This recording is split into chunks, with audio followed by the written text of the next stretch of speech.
On est bon. Bonjour à tous, bienvenue chez OVNI. Je suis Augustin Sayer et aujourd'hui, un épisode qui va recycler votre vision de la tech. Notre invité, Benoît Varin, cofondateur de Recommerce, le pionnier de l'économie circulaire depuis 2009. Benoît est engagé en RSE, auteur UNESCO sur le recyclage PC et titulaire de l'Ordre national du mérite. Un visionnaire pur. Recommerce, incroyable. Depuis 2009, 6,5 millions de smartphones reconditionnés, 370 millions d'euros reversés, 28 000 tonnes de CO2 évitées en 2023. Je vais lui demander ce que ça représente plus tard. 220 millions de CA sur les 12 dernières années, dans 12 pays. C'est un monstre de l'économie circulaire. Et une dernière stat, et on va commencer par ça. En 2025, 22% des Français choisissent l'occasion, soit quasiment 1 sur 5. Benoît, merci d'être présent parmi nous. Merci à toi. Super content de t'avoir parce qu'on a un lien particulier avec Benoît, c'est qu'il est investisseur chez OVNI Capital, chez OVNI Venture. OVNI Venture. Je vais commencer avec ma dernière stat, Benoît. 22% de téléphones reconditionnés, ça fait 22% de téléphones neufs qui ne sont pas produits. Donc un impact économique sur toute la supply chain de création d'un téléphone, d'emploi. Comment tu fais l'arbitrage pour toi entre ces 22% qui auraient pu être neufs et ces 22% téléphones reconditionnés? Oui, alors merci pour ta question, Augustin, et ravi d'intervenir pour OVNI.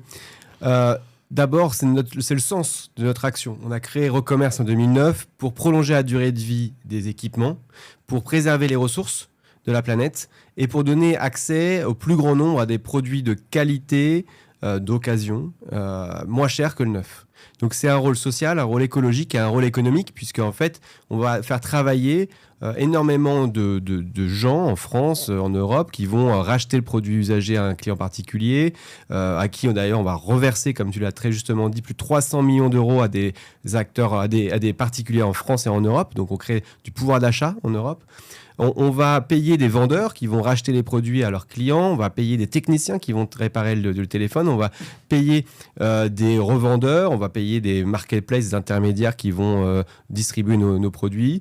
Et on va vendre des produits moins chers que le neuf, entre 30 et 70% moins chers. Donc on va permettre aux Français et aux Européens de gagner en pouvoir d'achat, puisque au lieu d'acheter du neuf à plus de 1 000 euros, ils peuvent acheter un téléphone à 300, 400, 500 euros. Ce que tu dis là, c'est intéressant. Ce que tu dis, c'est aujourd'hui, le téléphone, ils ne sont pas fabriqués en Europe pour la plupart. Aucun ne sont fabriqués en Europe. Zéro. Et donc, en fait, en créant cet espace du reconditionné, tu vas créer des emplois en Europe. Exactement. Là, on considère que certaines boutiques travaillent 30% de leur activité sur les activités circulaires. C'est-à-dire, j'accueille un client, je lui rachète son produit, je lui revends un produit, je répare un produit. Donc, on crée de l'activité en France et en Europe grâce à cette économie circulaire. Ça, c'est l'acte économique. L'acte écologique, c'est que 80% de l'impact environnemental de notre société, notre consommation, vient de la production d'équipements neufs. Donc, si on veut réduire les réchauffements climatiques, si on veut réduire l'impact environnemental de notre consommation, il faut presque, je vais être assez extrémiste et militant pour le coup, arrêter d'acheter du neuf. Il faut arrêter d'acheter du neuf, surtout du neuf de mauvaise qualité, qui ne dure pas longtemps, parce que le produit, vous l'avez acheté à bas prix, parce que les gens qui l'ont fabriqué... Tu parles pas de l'iPhone 17 Pro. Là, je parle de tout type de consommation. On peut parler de l'iPhone, de l'iPhone, mais on peut parler de n'importe quel gadget. Voilà, il faudrait aller vers la décroissance, vers la sobriété, de réparer plutôt que de racheter un produit neuf, de prolonger la durée de vie des équipements. Si on fait ça, on amortira le sac à dos écologique d'un produit, puisque en fait, chaque produit a un environnement, a un impact considérable. Un produit de 200 grammes, un téléphone que vous avez tous dans votre page, 200 grammes, c'est 200 kilos de matières premières primaires qui ont été nécessaires pour fabriquer ce nouveau produit pour un iPhone. Pour une voiture, c'est 3 fois, pour une tonne de matière qui circule en voiture, c'est 2 tonnes de matières premières primaires. Tu as dit un mot fort, mais c'est un mot que tu sais porter, c'est décroissance. Pas pour e-commerce. Décroissance sociétale. Décroissance économique. Alors, c'est décroissance de l'impact sur Décroissance l'environnement. de l'impact, voilà. C'est-à-dire qu'il faut arriver à aller vers un mode de société sobre où on va optimiser, on va amortir l'impact, on va prolonger la durée de vie des produits et on va limiter notre impact au quotidien sur l'environnement qui est limité parce que les ressources sont rares et on va être face à une société, on est dans une société qui fait face à une rareté, à une pénurie de ressources. Donc il faut accepter cette pénurie de ressources et créer une économie circulaire qui permette que le produit soit utilisé 2, 3, 4, 5, 6 fois, 10 fois, parce qu'un smartphone, c'est conçu pour être utilisé 10 ans. Pourquoi on l'utiliserait que 18 mois alors qu'on peut lui donner plein de nouvelles vies. Ouais, aujourd'hui, c'est dingue, je crois que ça dure 3 ans en moyenne. Ouais, 18 mois à peu près en moyenne. C'est 18 mois ? Ouais. Ah, c'est marrant, mais j'avais en tête, d'accord. Ça pourrait durer. Et en fait, aujourd'hui, il y a quoi ? Quel pourcentage va à la poubelle ? Alors, on ne sait pas. On ne sait pas combien de gens en France mettent leur téléphone usagé cassé dans une poubelle. C'est une bonne question. Et on pense qu'il y en a quand même beaucoup. On sait que nous, on arrive à racheter plus de 6 millions de produits. On aurait entre 500 et 700 millions de téléphones qui dorment dans les tiroirs des Européens. Donc, on a encore de quoi faire niveau business pour aller chercher ces produits. Et là, on parle que de smartphones. On considère qu'il y a 40 équipements par maison qui dorment dans un placard, un grenier, une cave, un tiroir, alors que ces équipements pourraient être réparés, même pas réparés, juste testés et revendus à quelqu'un d'autre qu'on a besoin. Et donc tout ça, ça représente de la matière première, ça représente de l'énergie, ça représente une capacité pour des gens à utiliser, avoir l'usage de cet équipement. Donc pourquoi ce gaspillage de ressources alors qu'on a ces ressources-là déjà présentes en France et ça éviterait d'aller chercher des matières premières primaires à l'autre bout de la planète et de créer ces problèmes climatiques auxquels on doit faire face. Tu n'es pas qu'investisseur chez OVNI, tu as investi dans plusieurs fonds. Libre à toi de les citer, mais et je sais qu'il y a des fonds qui font ce modèle de recyclage, un de leurs motos d'investissement. Nous, un de nos objectifs, c'est aussi de pouvoir résoudre des problèmes comme ça climatiques via l'innovation, via la technologie. Tu vois, on a investi dans des sociétés qui permettent de créer aujourd'hui du caoutchouc avec des cellules vivantes en France, au lieu de dépendre d'arbres en Malaisie ou de pétrole en Arabie Saoudite. Est-ce que tu crois, et ensuite, on n'a que 45 minutes, donc il va falloir que je te pose des questions sur toi et comment tu es arrivé à e-commerce, mais est-ce que tu crois que, oui, en fait, ton combat pour le reconditionner est noble, mais tu crois aussi on va réussir à faire des téléphones avec un impact carbone beaucoup plus faible, voire négatif d'ici quelques années. Je ne sais pas si on peut dire négatif, mais...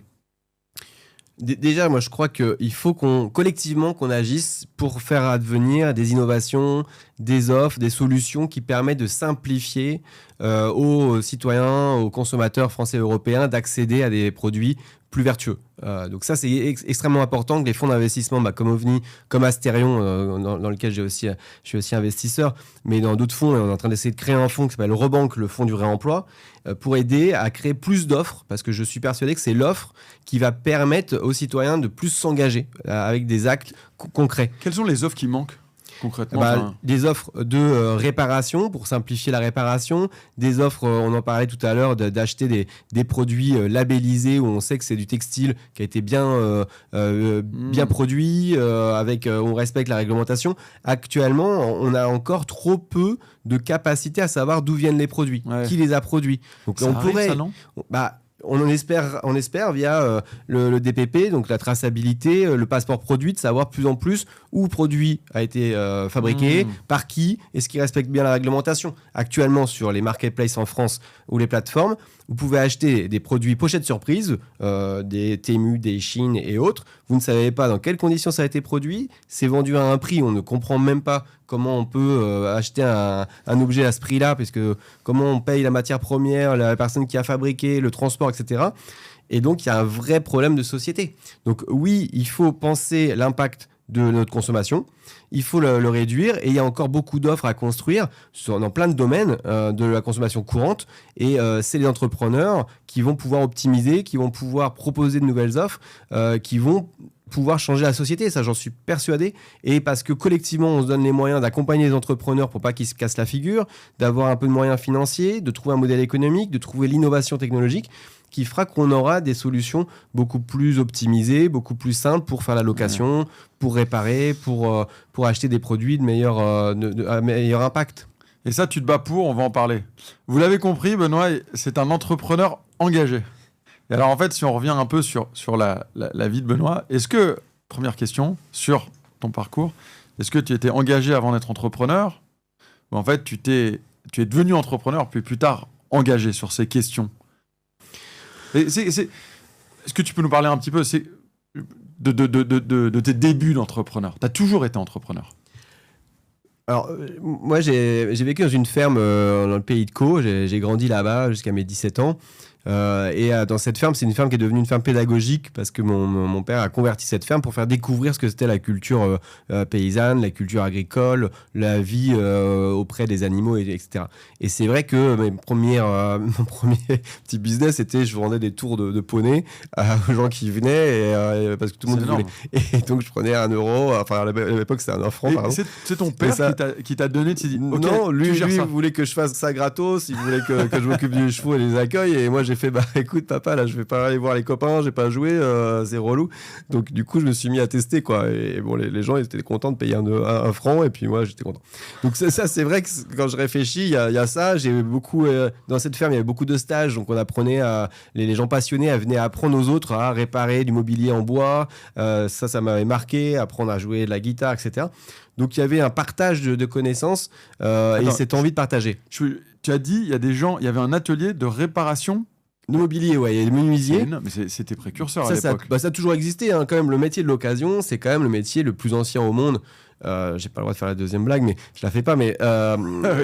Compris, ouais. Donc le métier de réparer, de troquer, de donner, de ce qu'on n'utilise pas, ça a toujours existé. Donc précurseurs, oui, non, les menuisiers, le monde, les agriculteurs, les mondes de paysans, etc.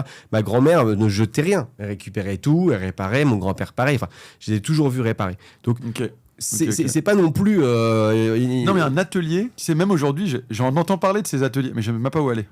Mais... tu peux venir à La Rochelle, au pays de Caux, entre Rouen et Le Havre, et tu pourras apprendre à faire plein de choses en fonction de ce que les gens ont aussi envie de partager. Donc moi j'ai découvert ça quand j'étais enfant, donc une innovation plutôt sociale au final, hein, du partage de connaissances basé sur l'associatif, puis progressivement monter une petite radio au lycée, puis progressivement en école de commerce, en télécom, à l'Institut Mines Télécom, j'ai co-créé Équiterre, où j'ai découvert l'entrepreneuriat, où on appliquait des outils technologiques, donc du e-commerce, du commerce où on récupérait des produits, on parlait de Veja tout à l'heure, et on vendait des chaussures Veja en ligne qu'on ne pouvait pas acheter où on voulait, et nous on les distribuait sur equiterre.com.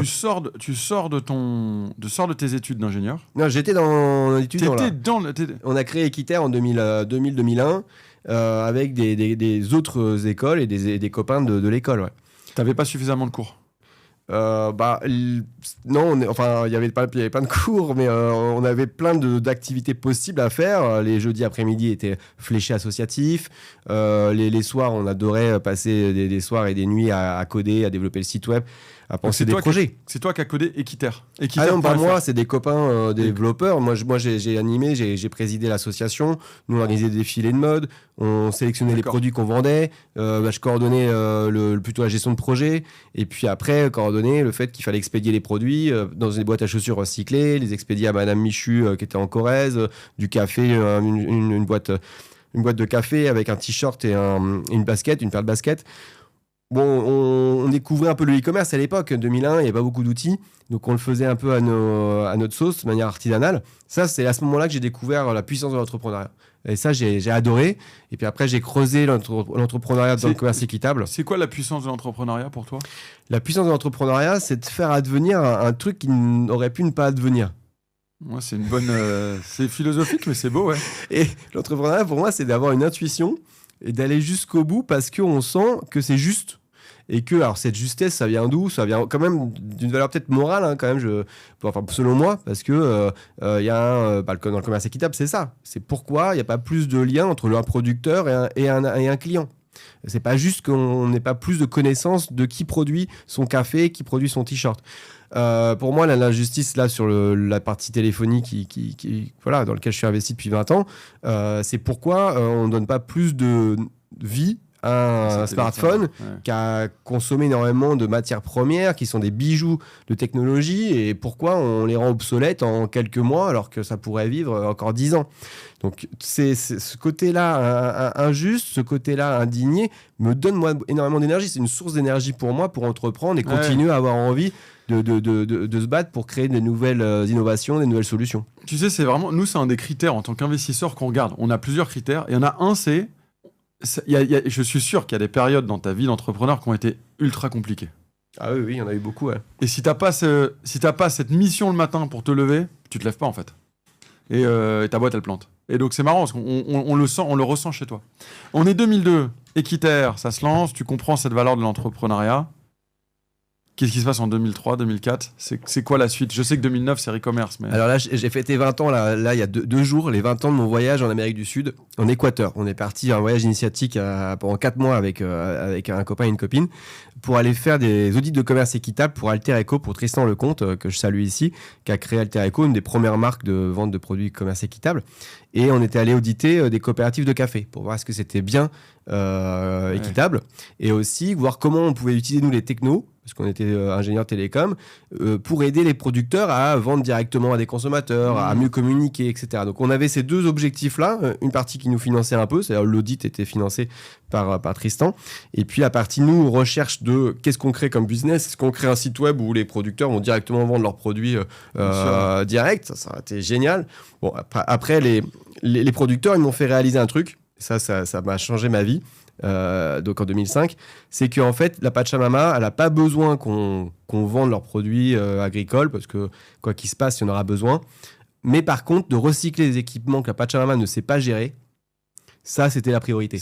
Alors la Pachamama, c'est le concept, un cas de la terre-mère, ce qu'on appelle la terre-mère aussi en français, c'est que la planète, les ressources, n'est pas capable de digérer, de composter, de recycler un équipement électronique, une batterie. Là-bas, ils ont beaucoup de batteries et de piles pour s'éclairer.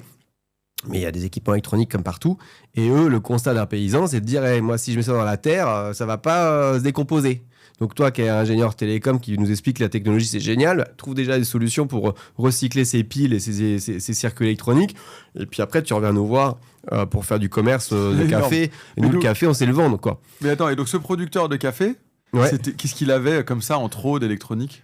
Il avait plein de piles, il avait un seau de piles. C'était... Ok, on part avec des piles. José, il est venu avec son seau de piles, il m'a fait écoute, Benoît, Benito, il m'appelait. Benito, résous ce problème-là pour la Pachamama, parce que c'est ça le vrai problème de la Pachamama. Et là, j'ai basculé dans ma tête, je me suis dit, l'intuition que j'avais, qui était de vendre des produits commerce équitables, eux, la banane, le cacao, le café, ils sauront le vendre. Et c'est pas ça dont forcément on a besoin, et c'est pas forcément ça le sens de ma vie. Et non, là, mais à ce moment-là, plus cher. Comment ? Il pourrait le vendre plus cher. En fait, ton idée initiale, c'est la désintermédiation. Et en fait, tu es venu sur une autre idée qui a une valeur, qui a un impact beaucoup plus fort pour la Terre. Ouais, c'était surtout la révélation de me dire le sens de ma vie à moi en tant qu'effectivement passionné de la technologie, c'est de me dire comment on réduit l'impact de la technologie sur l'environnement. Okay. Et ça a quand même été le message que m'a transmis José en me disant voilà, moi, mon saut de pile, j'en fais quoi ? Ah, ok. Et donc là, à ce moment-là, je me suis dit, ok, je finis la mission. Puis j'ai pris un avion à Buenos Aires alors que les copains, ils allaient au Brésil et tout. Et je suis rentré pour créer Ticketic à l'époque, qui était un cabinet d'ingénierie pour développer des filières de recyclage. Et puis, et après, donc ça, c'était en 2006. Et puis, en 2009, en même temps que je faisais du conseil pour payer le développement de Recommerce, on a créé Recommerce en 2008-2009 avec Pierre-Etienne. Donc, tu lances ce cabinet de conseils sur toutes ces questions, ça te permet de commencer à vivre, à recruter et surtout à financer ce qui est devenu e-commerce. Exactement, je passais 50% de mon temps en faisant des missions d'ingénierie, donc montage d'ateliers de recyclage, de CD-DVD, d'ateliers des ressourceries dans les communautés de communes. À côté des déchetteries, on avait on faisait du business plan, études de faisabilité. pour aider les collectivités à prendre le tournant du réemploi. Donc on a été 7 ingénieurs consultants. On bossait beaucoup pour les collectivités et puis des acteurs de l'économie sociale et solidaire, des acteurs même de l'industrie. Et puis en parallèle, à force de proposer des choses en conseil et que les industriels nous disent non, ça c'est trop technologique ou ça c'est pas assez technologique, parce que c'est du recyclage, on s'est dit faisons-le nous-mêmes, devenons industriels. Créons cette plateforme qui permet de racheter n'importe quoi et de revendre n'importe quoi. D'où le nom, c'est Re-commerce. Ouais, on dit plutôt, parce que ma grand-mère, le riz, elle ne le comprenait pas. Sur Internet, on trouve c'est re-commerce comme la recommercialisation. C'est-à-dire que on va racheter un produit, on va revendre un produit reconditionné. Et le concept du re-commerce, c'est, de notre marque, parce que c'est une marque déposée, c'est de développer... Le slogan que j'aime bien, que je suis un des seuls à utiliser, mais je l'adore, c'est aider les commerçants à devenir des recommerçants. C'est que pour nous, un commerçant doit s'inscrire dans l'économie circulaire et il doit racheter racheter ses produits, les produits qu'il a vendus. Il doit proposer à ses clients des produits reconditionnés à côté d'un produit neuf. Parce que, comme dans l'automobile, c'est ça. Maintenant, vous n'allez pas à un concessionnaire automobile sans qu'il y ait la bagnole neuve, la bagnole d'occasion reconditionnée. Alors, ils appellent ça reconditionné, occasion. Bon, ils ont du mal encore à prendre le tournant du reconditionné, mais ils y viennent. Hein. Et puis potentiellement, vous avez d'autres solutions pour acheter de l'occasion. Et de la réparation, bien évidemment. Il y a des garages auto dans chaque concession, quasiment. Donc ça devrait être le cas dans n'importe quel business en fait. N'importe quel business. N'importe quel type de je comprends. N'importe quel commerce, dans n'importe quel commerce, ça devrait être comme l'automobile. Vous avez l'électroménager, vous avez la possibilité d'acheter un aspirateur neuf, un aspirateur reconditionné ou de faire réparer votre aspirateur. Et ça devrait être aussi simple que d'acheter un produit neuf. C'est une vision assez, mine de rien, libérale pro-consommateur. Sauf que, en fait, comme le coût, c'est quand même le coût qui à la fin décide tout. Tu as beaucoup de secteurs où en fait le coût de lancer tout ce qui est recommerce reste plus cher que le coût du neuf. Ça, c'est l'aberration contre lequel je me bats. Pourquoi ça coûte moins cher d'acheter du neuf qui vient d'Asie plutôt que de le faire réparer ? Pourquoi ça coûte plus cher pas plus cher, beaucoup plus cher, mais pourquoi acheter un produit reconditionné, le prix reste très proche d'un produit neuf ? Alors pourquoi ? Parce qu'il y a des taxes, parce qu'il y a une concurrence déloyale, parce que ça coûte cher les pièces détachées et parce que on ne se donne pas les moyens de favoriser les produits vertueux de l'économie circulaire produits en France. On va favoriser l'ultralibéralisme qui est on peut acheter sur n'importe quelle plateforme un produit qui vient de n'importe où dans le monde et le moins cher gagne quoi. Et donc ça casse le fait que si on peut acheter un produit 10 € neuf plutôt que payer 50 €, c'est celui qui est vendu 10 € qui gagne. Si je fais pour la gratter, l'ultralibéralisme, t'as raison. Sauf qu'en fait, toutes ces taxes, c'est plus du libéralisme. S'il y a des taxes, si le marché est complètement libre, il n'y a pas toutes ces taxes. Mais... si le marché est libre... en fait, il n'y a jamais de... Mais j'entends ton point, en fait. Aujourd'hui, t'as des secteurs qui, à cause de peut-être d'une ouverture marché trop forte, fait que le reconditionné ne vaut pas le coup. Et donc, si on parle juste sur toi, tu es devenu engagé, et tu peux peut-être nous parler rapidement de qu'est-ce que tu fais tous les jours pour pouvoir favoriser le reconditionné ? Là, en ce moment, tous les jours, j'essaie de lutter contre la concurrence déloyale. C'est-à-dire pour protéger la souveraineté européenne, protéger la souveraineté française des entreprises. On considère qu'un produit, il y a une loi en France et en Europe, la base, c'est la TVA. Donc un produit qui est importé en France et en Europe doit payer la TVA. Ouais. Ça, c'est pas l'ultralibéralisme, c'est la loi. Et tout le monde l'accepte, parce que la TVA permet, en ce moment, on parle du budget, de financer l'État, financer l'éducation, financer des règles qui fait que s'il n'y a pas de TVA, l'État français, je pense, ne tiendrait pas longtemps. Mais l'État français ne préserve pas son État de dire tout le monde doit respecter ça. C'est-à-dire qu'il y a plein d'acteurs qui ne payent pas de TVA en France, qui vendent des produits en France et qui vont vendre donc moins cher que ceux qui respectent. Ils y arrivent toujours ? Ils y arrivent très bien. Sur une marketplace, sur des plateformes en ligne, vous pouvez acheter des produits sans facture, encore aujourd'hui sans TVA, mais parfaitement. C'est des grandes plateformes qui ne contrôlent pas est-ce qu'il y a une facture, donc il n'y a pas d'obligation et les plateformes ne contrôlent pas s'il y a une facture ou pas émise au client.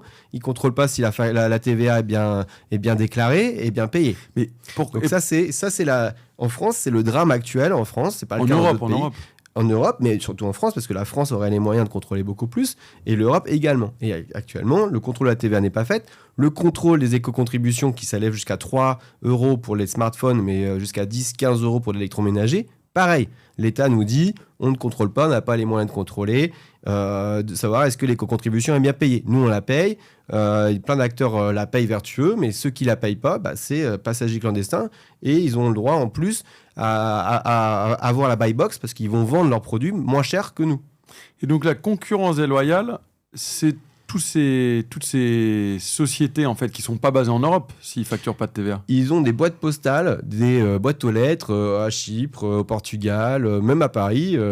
Tu peux te faire héberger, domicilier, et ton produit, il vient de Hong Kong, il vient d'ailleurs. Et ils sont vendus sur les marketplaces sans facture et sans déclaration, sans payer de TVA, d'éco-contribution, de redevance copie privée, etc. Donc ça, c'est le drame actuel de tout commerçant en France qui se voit concurrencé par des acteurs qui vont vendre des mêmes produits qu'eux, moins chers, accessibles en quelques heures parce qu'avec les solutions de livraison, voilà. Et les clients, donc, du coup, vont acheter plutôt sur des plateformes plutôt que d'aller voir le commerce de proximité. Mais comment on fait pour résoudre ça sans entraver, évidemment, tout ce qui est liberté de l'acheteur d'acheter où il veut, mais de pouvoir avoir égalité au niveau des prix. On fait respecter la même règle à tous les commerçants en ligne ou physique. C'est-à-dire qu'on arrête le western sur les marketplaces, on demande aux marketplaces d'être co-responsables de ce qu'ils vendent, et les marketplaces et les plateformes doivent s'assurer que les produits qu'ils vendent eux, puisqu'on achète sur une marketplace, respectent la réglementation en France. C'est juste de la base. Et donc, il y a une dizaine de marketplaces. Il faut que la marketplace demande à ses vendeurs de contrôler, d'émettre une facture. La marketplace pourrait contrôler que la facture elle est bien conforme, que le numéro de TVA est bien conforme, que c'est pas très difficile avec l'intelligence artificielle, avec les outils qu'on a. Ça va arriver alors. Une décision politique. Non, parce que ce que tu viens de dire toi-même, c'est qu'il y a des conflits dogmatiques de se dire est-ce que ça va freiner le commerce de contrôler. Et je pense qu'il y a des problèmes dans le pied, politiques. Parce qu'en fait, le consommateur final, il paye moins cher, mais en fait, ça coûte de l'emploi en France. Ça coûte de l'emploi, ça coûte du budget, ça va augmenter les impôts parce qu'on a moins de rentrée d'argent. Et puis surtout, on met en risque le consommateur puisqu'on va permettre au consommateur d'acheter des produits qui sont illégaux, pas que d'un point de vue fiscal, mais aussi d'un point de vue technique. Vous pouvez acheter un produit qui est pochette surprise, qui va vous mettre en insécurité, qui peut exploser, qui peut faire prendre le feu chez vous parce que la pièce a été mal réparée, la pièce n'est pas marquage CE. Et donc, en laissant l'ultralibéralisme faire sur les marketplaces, on met en risque les acteurs, les consommateurs et même du coup les acteurs économiques français. Et ça, c'est quand même le drame et c'est mon sujet actuel et mon quotidien d'essayer de comprendre pourquoi on ne protège pas plus les PME, les ETI, les innovateurs français et européens. Parce que sinon, si on ne met pas des barrières à l'entrée et on ne fait pas respecter la loi en France, vous pouvez entreprendre, avoir la meilleure idée au monde. Si quelqu'un d'autre, la planète, fait la même chose que vous sans respecter les mêmes règles, votre projet entrepreneurial va tomber. Sans parler de ces autres idées, mais un Trump, c'est un peu son leitmotiv sur la réindustrialisation américaine. C'est produisons, rapatrions la technologie, reproduisons ce qui a été produit aux États-Unis pour donner du travail aux Américains. Mais en fait, ça a toujours existé dans toute économie. Il y a des règles, on a fait respecter ces règles sur son territoire. En Chine, ils le font très bien aussi. Il y a que actuellement l'Europe, qui est l'ultralibéralisme un peu bête, qui se fait avoir parce qu'on ne préserve pas notre territoire, qui est un des marchés les plus importants quand même. Plus de 300 millions de consommateurs. On ouvre la porte grand à qui veut, même s'ils ne respectent pas la réglementation, et qu'on va imposer à nos entreprises, acteurs économiques, des concurrents qui ne respectent pas les mêmes règles. C'est le même combat d'ailleurs pour l'agriculture. Hein. L'agriculture, les copains agriculteurs, ils galèrent parce que vous pouvez trouver un poulet beaucoup moins cher produit ailleurs avec des produits que je vous conseille pas d'ingérer, quoi. Mais sauf qu'on les laisse arriver sur le marché. Oui, mais alors ça, tu me diras, c'est pas la même chose que la concurrence là, sur la TVA et la concurrence déloyale de la TVA. Mais j'entends ton point de vue sur le... C'est assez proche sur le concept. Après, j'entends tout à fait le concept. Ouais. Et attends, cette histoire, elle est folle. Parce que la TVA, en fait... Et c'est marrant, parce que quand tu dis ultralibéralisme, je pense que tu dis à des gens, l'Europe est ultralibérale, ils disent, non, on ne l'est pas, les États-Unis le sont. Et en fait, quand on t'écoute par rapport à ce problème, on se dit, mais ouais, en fait, l'Europe, elle est ultralibérale sur un sujet qui qui a l'air assez simple à corriger. Mais toi, tu dis c'est une volonté, c'est un manque de volonté. C'est un manque de volonté politique. Si les politiques et les hauts fonctionnaires et les acteurs qui doivent faire respecter la loi le faisaient vraiment, ils feraient fermer ou ils demanderaient aux acteurs économiques qui sont les chevaux de Troie de cette fraude de faire respecter la loi. Enfin, la moindre des choses, vous avez 10 marketplaces, 10 plateformes en France, on va dire 15. Pourquoi ces 15-là ne sont pas mis au pas en demandant, vous êtes le cheval de Troie et vous devez faire respecter la réglementation et vous-même devez respecter la réglementation. Pourquoi ce n'est pas le cas? Enfin, je ne comprends pas. Quand on est arrivé en France il y a 8 ans, ma femme, à défaut de rejoindre une société, elle a essayé de commencer à vendre des produits sur Internet. Et tu vois, elle s'est inscrite sur Amazon, mais je pense que le premier jour, on dit, c'est quoi votre numéro de TVA ? Vous ne pouvez pas vendre tant qu'il n'y a pas un numéro de TVA. Mais tu dis que même en Amazon, il y a des manières, la plupart des gens arrivent à contourner... Mais un numéro de TVA, tu prends n'importe quel numéro de TVA, tu le rentres. Enfin, des numéros de TVA, t'en as... Ouais, derrière, personne contrôle. Ouais, mais d'accord. Et après, c'est pas parce que tu as un numéro de TVA que tu vas déposer, tu peux obtenir un numéro de TVA. Qu'est-ce qui dit que tu vas déclarer les montants que tu as fait et que tu vas payer? Parce que la technique aussi, c'est tu crées une structure, tu as un numéro de TVA, tu vends, au bout de 6 mois, tu fermes, tu en recrées une autre. Ouais, bien sûr. Ça, c'est classique. Ça, c'est la fraude à la TVA, ouais. C'est des carousels, c'est fraude à la TVA, c'est des carousels. Enfin, des mécanismes comme ça, on les connaît depuis longtemps.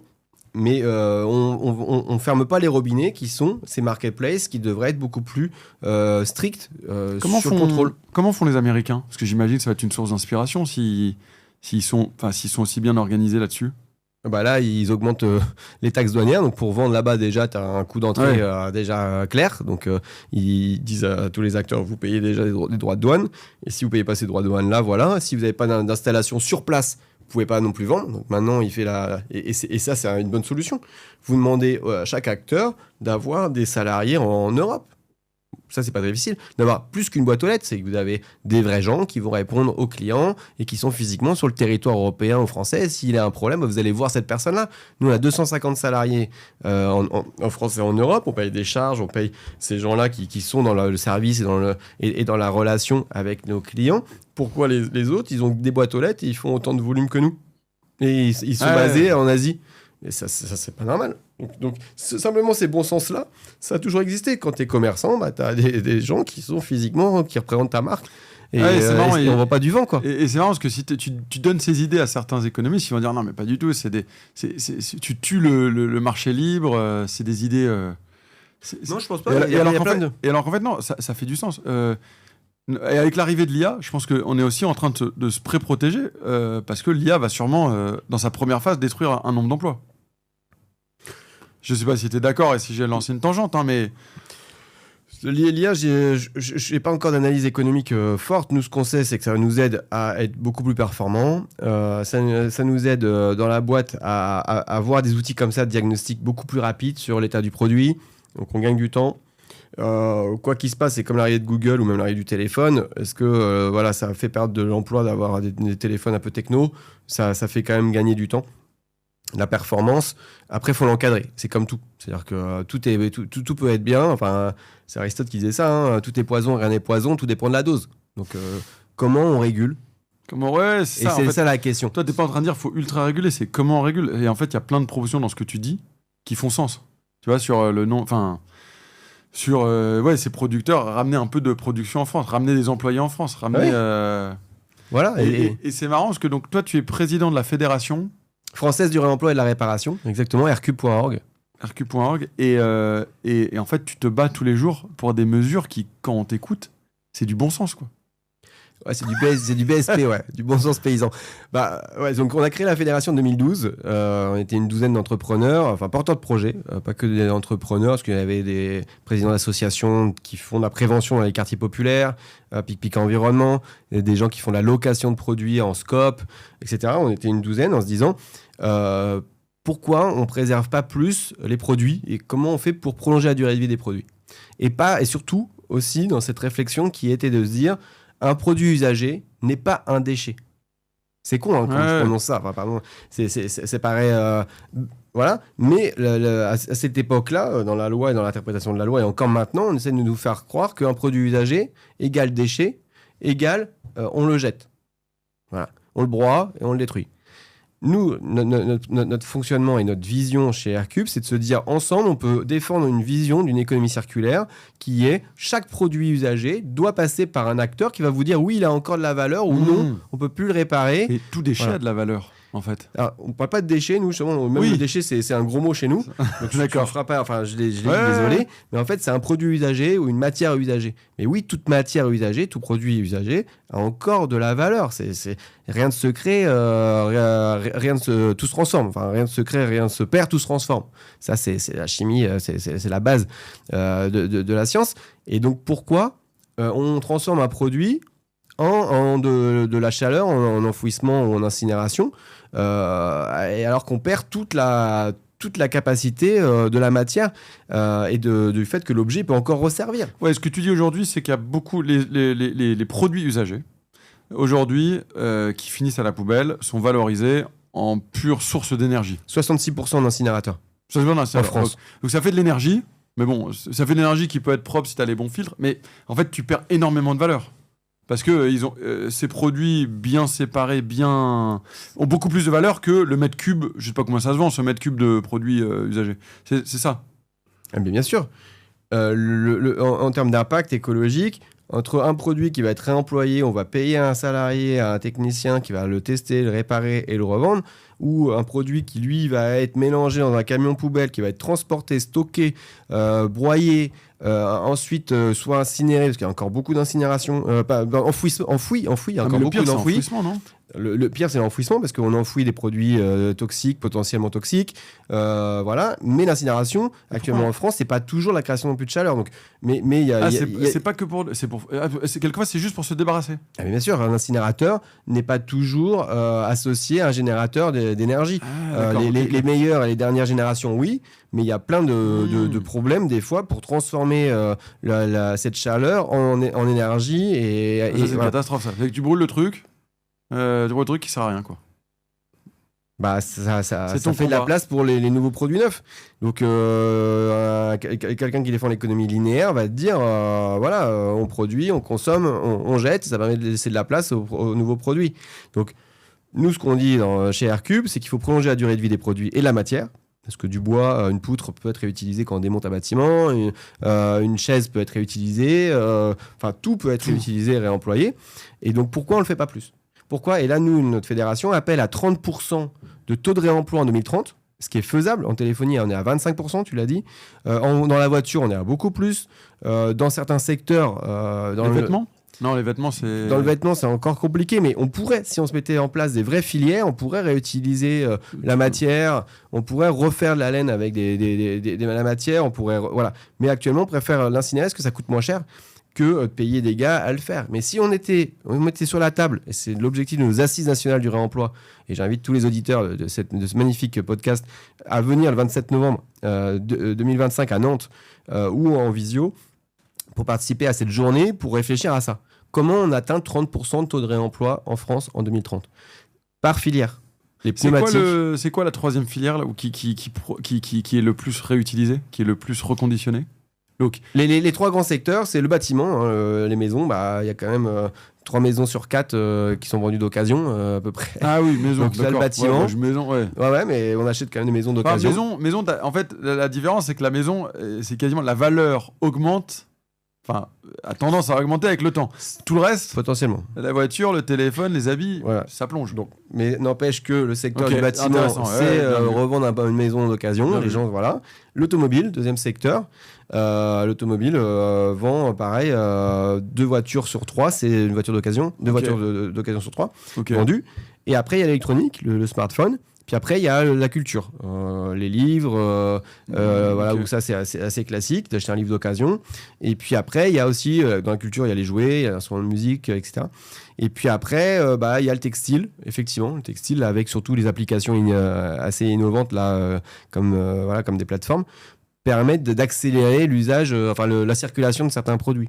Mais qui créent aussi, du coup, des perturbations sur le secteur de l'occasion parce que ça accélère la relation C2C. Donc, c'est plus rapide de se débarrasser d'un produit en le vendant à un particulier. Donc ça, c'est les grands secteurs. Après, il y a encore plein de places dans le bâtiment. Je parle quand même du premier secteur dans le bâtiment, mais c'est pas vrai. C'est-à-dire quand on déconstruit un bâtiment, quand on le détruit, peu de matières sont réemployées. Donc c'est encore tout à fait dans le bâtiment.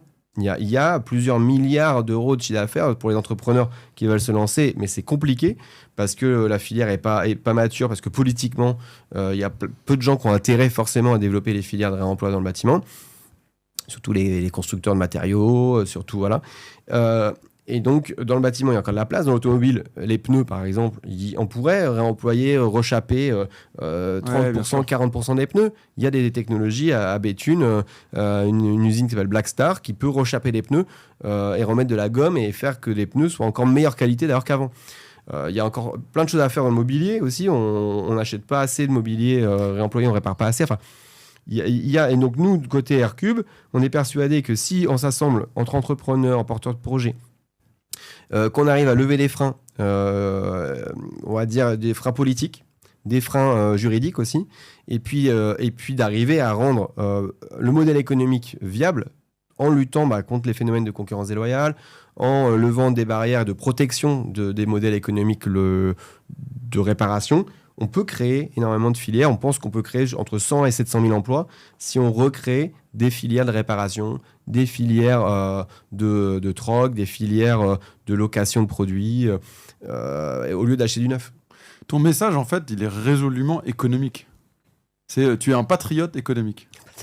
Je sais que c'est pas l'expression qui a connoté. Non, mais on est apolitique sur ce plateau. Oui, mais moi je crois beaucoup à notre capacité en France de créer de la valeur. Moi je crois à notre savoir-faire français de réparateur. On aime les belles choses, on aime les beaux objets, on aime la bonne bouffe, on sait bien produire, on sait comment. Donc pourquoi on ne défend pas notre culture un peu plus fortement, nos savoir-faire traditionnels, artisanales.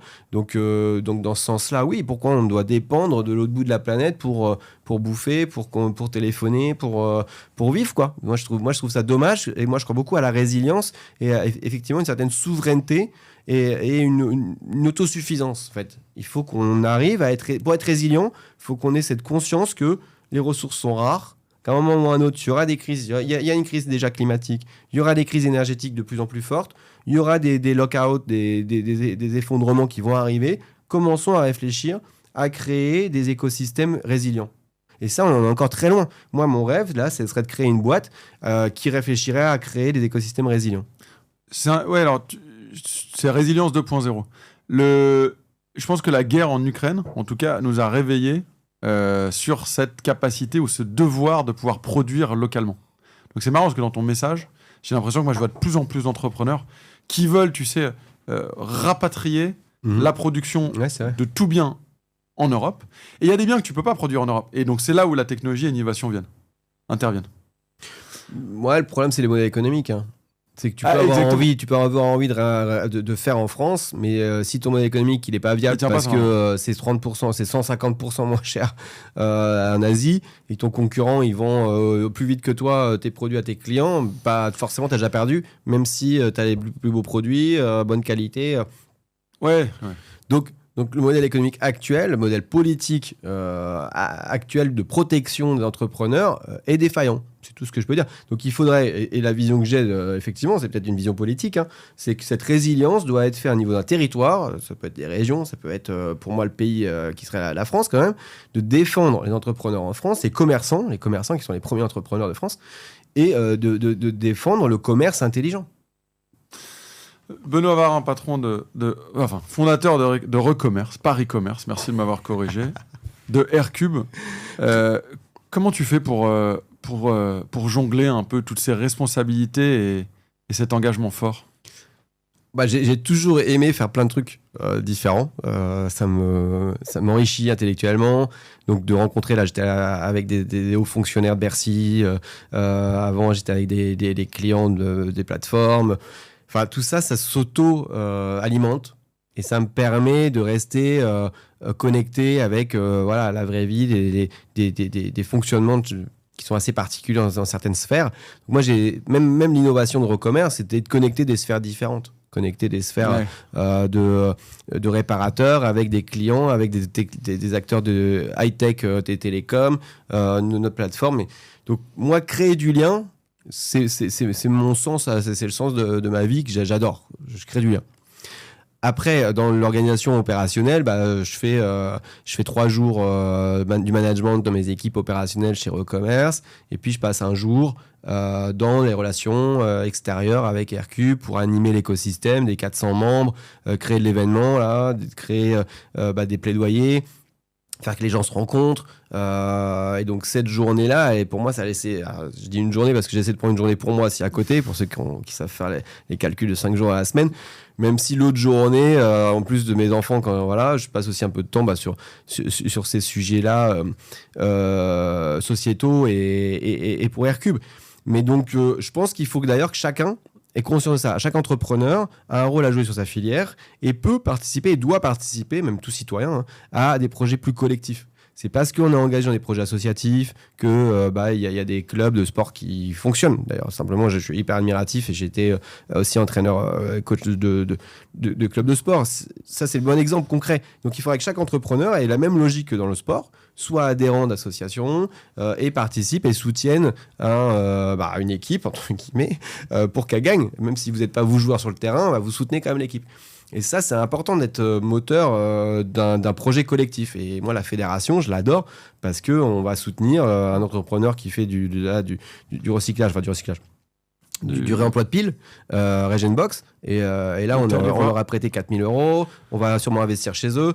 Et Regenbox, c'est génial. C'est que des piles alcalines qui peuvent être jetées, on peut les régénérer, en fait.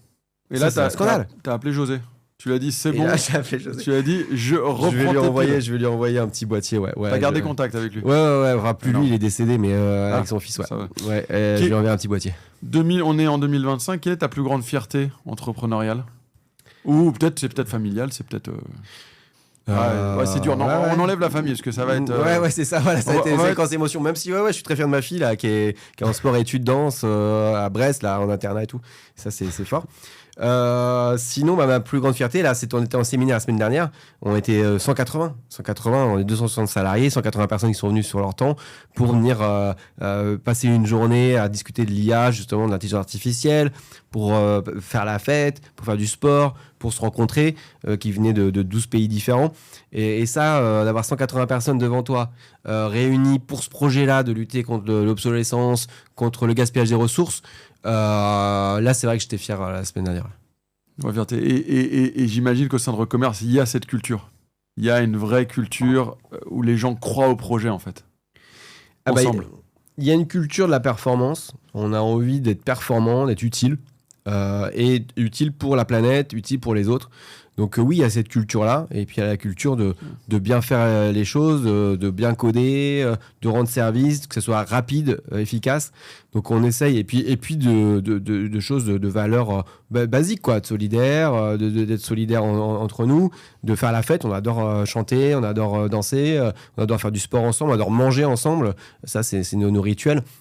Et toutes ces petites choses-là fait qu'il y a une culture chez Recommerce qui est très, très animée. Ouais. On le sent. Benoît Varin, un grand merci. De rien, merci à toi, super épisode, super intéressant. Et j'espère que vous avez apprécié cette discussion. Et à la semaine prochaine.